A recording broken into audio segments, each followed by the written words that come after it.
आज राति पोर्चुगलले खेल्दैछ स्पेनसँग र म पोर्चुगलले यो गर्छ त्यो गर्छ यति गोल हान्छ उति गोल हान्छ भन्दिनँ। दुईटै टिम उस्तै उस्तै नै छन्, बल पोजिसन राखेर खेल्न खोज्छन्।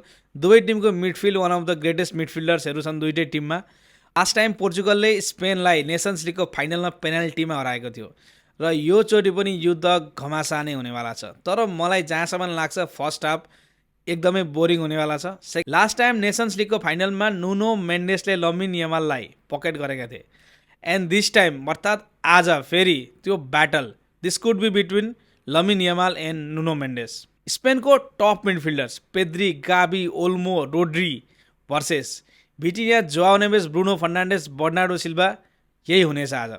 पोर्चुगलले ट्याक्टिकल इम्प्लिमेन्टेसन गरेर या एडाप्टेसन गरेर या चेन्जेस गरेर आजको म्याच जित्छ भनेर सोच्दा पनि नसोच्नु होला। ट्याक्टिकली स्पेन धेरै राम्रो खेलिरहेको छ। आजको म्याचमा पोर्चुगलले फ्र्याग्मेटिक अर्थात् डाइरेक्ट फुटबल खेल्न जरुरी छ। आजको म्याचमा यदि पोर्चुगलले स्पेनको डिफेन्स लाइनमै तटपारा राख्नको लागि the players like Conceicao and Rafael लियोलाई म्याचमा स्टार्ट गराउनै पर्छ। आजको लाइनअप कस्तो हुनु पर्ला त? डिएगो कोस्टा अभियसली स्टार्ट गर्नेछन्। दुईवटा सेन्टर ब्याकको कुरा गर्ने हो भने Ruben Dias and Renato Veiga, दुईजनाको पेयरिङ राम्रै भइरहेको छ। Ruben Dias in a defensive role he is leading there. So Nuno Mendes obviously he should be there, he must be there. Nuno Mendes versus Lamine Yamal. Lamine यमाललाई रोक्नको लागि पनि नुनो मेन्डेस हुनैपर्छ। सो अर्को बिगेस्ट डिबेट भनेको क्यान्सेलोलाई start गराउने कि नगराउने। फर मी आजको म्याचमा I will not prefer Cancelo, rather I will go with Nelson Semedo या म्याथेस नुनेस। म्याथेस नुनेस अलिकति टेस्ट भएकै छैनन् यो वर्ल्ड कपमा।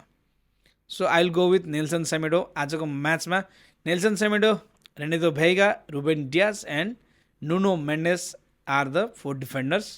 स्टार्ट गर्नै पर्छ। सो मिडफिल्डको कुरा गर्ने हो भने हाम्रो 3टा midfielders world best midfielder on paper, Bruno Fernandes, भिटिनिया and Joao Neves. Bruno Fernandes र भिटिनियाबाट त्यो लेभलको पर्फर्मेन्स क्लिक भएकै छैन। First match, second match, third match, fourth match त्यो लेभलको पर्फर्मेन्स, जुन लेभलको पर्फर्मेन्स आउनुपर्ने हो अहिलेसम्म आएको छैन। Sideways passes, back passes, no risk. Because of this Portugal is suffering. So आज ब्रुनो फर्नान्डेस क्लिक गर्नैपर्छ, भिटिनिया क्लिक गर्नैपर्छ। राम्रो पर्फर्मेन्स गइरहेको छैन दुईजनाको, बट स्टिल आई बिलिभ आजको म्याचमा they will be there shining. So 3जना मिडफिल्डको प्याकेज पुरा भइहाल्यो। सो फ्रन्ट 3को कुरा गर्ने हो भने यस, रोनाल्डोले स्टार्ट गर्नेछन्। जतिसुकै जेसुकै भए पनि Ronaldo is there, he is starting. And रोनाल्डोको साथमा Rafael Leao I want there. I don't want Pedro Neto. Pedro नेटोलाई खेलाउनको लागि कुनै औचित्य छैन आजको म्याचमा। हामीलाई डाइरेक्ट विङ्गर चाहिएको छ। Conceicao is there. Conceicao must start. Conceicao must start. मैले भन्ने त्यही नै हो, कन्सेस्काओलाई स्टार्ट गराउनै पर्छ। यदि पोर्चुगलले आफ्नो दुईटै फ्ल्याङ्कमा, स्पेनको दुईटै फ्ल्याङ्कलाई बिजी राख्ने हो भने the player like Rafael Leao या कन्सेस्काओ ह्याभ टु स्टार्ट। मतलब पोर्चुगललाई आज त दुईजना चाहिन्छ के। दुईजनाले यदि राम्रो पर्फर्मेन्स गरिदियो भने, राफाएल लियो र कन्सेस्काओले मात्र पनि राम्रो खेलिदियो भने पनि पोर्चुगलको साइडमा रिजल्ट जान सक्छ। लास्ट टाइम क्रोएसियासँग पनि मैले क्यान्सेलोलाई बेन्चमा राख्नुपर्छ भनेको थिएँ, because he is not that solid defence, right. So the team defensive team छ भने यस क्यान्सेलो स्टार्ट गराउनै पर्छ हामीले उनीहरूको डिफेन्सलाई खोल्नको लागि। तर अफेन्सिभ टिम लाइक क्रोएसिया या स्पेन यिनीहरूको अगाडि क्यान्सेलो फ्लप हुनेवाला छन्। सो यो मेरो लाइनअप प्रिडिक्सन म गर्न चाहन्न।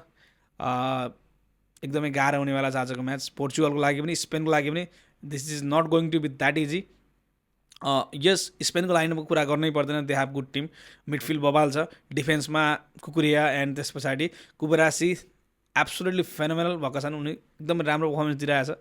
सो किपिङ क्लिन सिट राखेर आएका छन्। They have good team, they have good player जसले इम्प्याक्ट पार्न सक्छ पोर्चुगलको डिफेन्समा।